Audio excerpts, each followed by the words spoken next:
Hello, my name is Olurotimi Osha. 4th of July, 2026 is just a few days away, and of course, that'll be the 250th anniversary of the United States. However, before there was the Declaration of Independence and before 4th of July, um, there was uh, the first major battle, right, at Bunker Hill, right, the Battle of Bunker Hill, which was in Massachusetts on June the 17th, 1775, right, and before that there were the battles of Lexington and Concord around April, right, in April 1775. I think it was around April 1775. So those were the first battles that precipitated the Declaration of Independence on 4th of July 1776.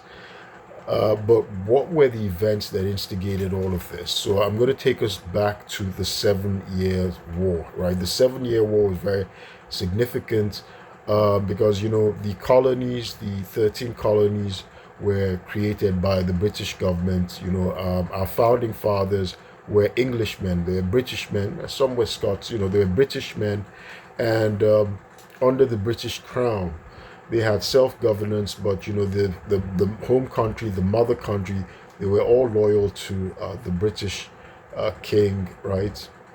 However, the the 7 Year War, uh, roughly between 1756 and 1763, uh, was was a contest between the British and the French for the control of the Ohio River Valley, very fertile area, right? And the French had been asserting their power, the authority in the region, building forts, and of course, the British government, the British forces came to the aid of the colonists, right, to defeat the French. The British prevailed, the 7 Year War. The British prevailed. However, in the contest, in the war that ensued, uh, the British government virtually almost became bankrupt as a result of the prosecution of the war.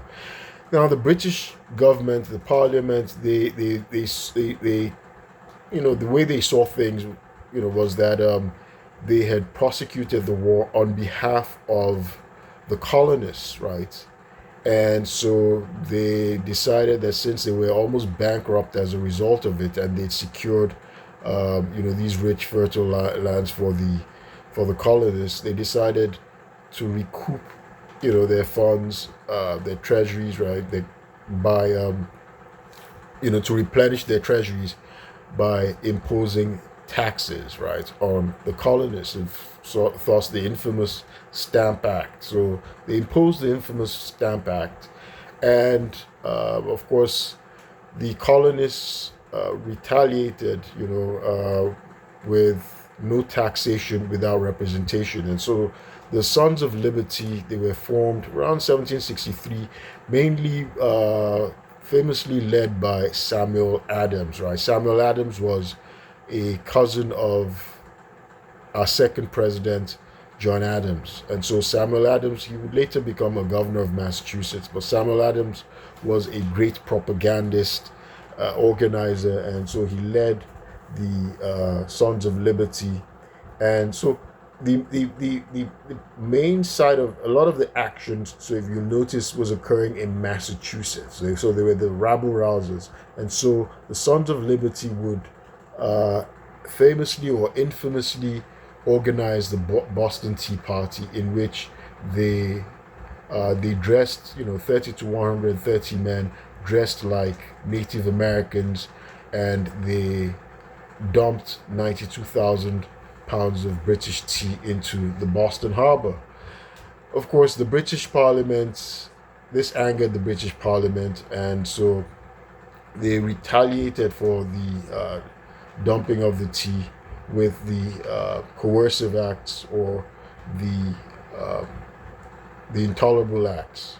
And of course, this just caused the Sons of Liberty to agitate more. And then they tried to punish and isolate Massachusetts. And, but the fallout was that it basically just caused the other colonies to side with Massachusetts, by realizing that if the British government could just strip self-governance away from Massachusetts for protesting, no taxation without representation, then they could also do it to them.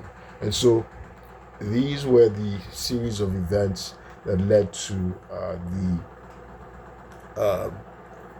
the skirmishes, and of course the militias that started organizing, the Minutemen that started organizing, resisting as the British government just became more draconian, more repressive, and they started to quarter. Part of the coercive acts was the quartering of soldiers, right, in which British soldiers could just go and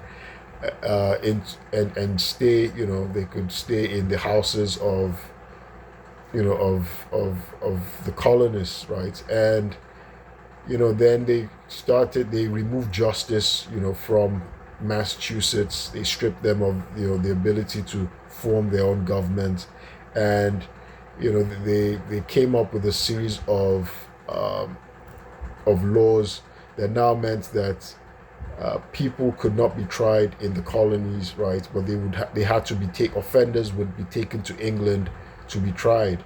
It also meant for the colonists that the soldiers who were committing all sorts of atrocities against the colonists, we know of the Boston Massacre and things like that.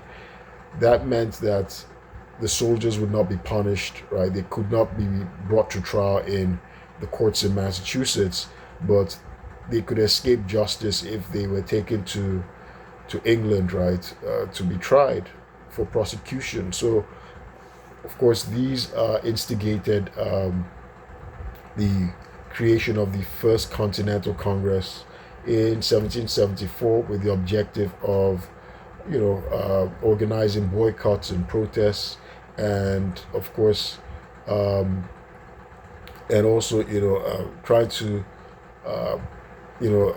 petition the crown, the king, for a redress of their grievances. And of course this continued to escalate as British soldiers were now trying to they were looking for munitions, right? They were looking for arms, which the colonists were using to sabotage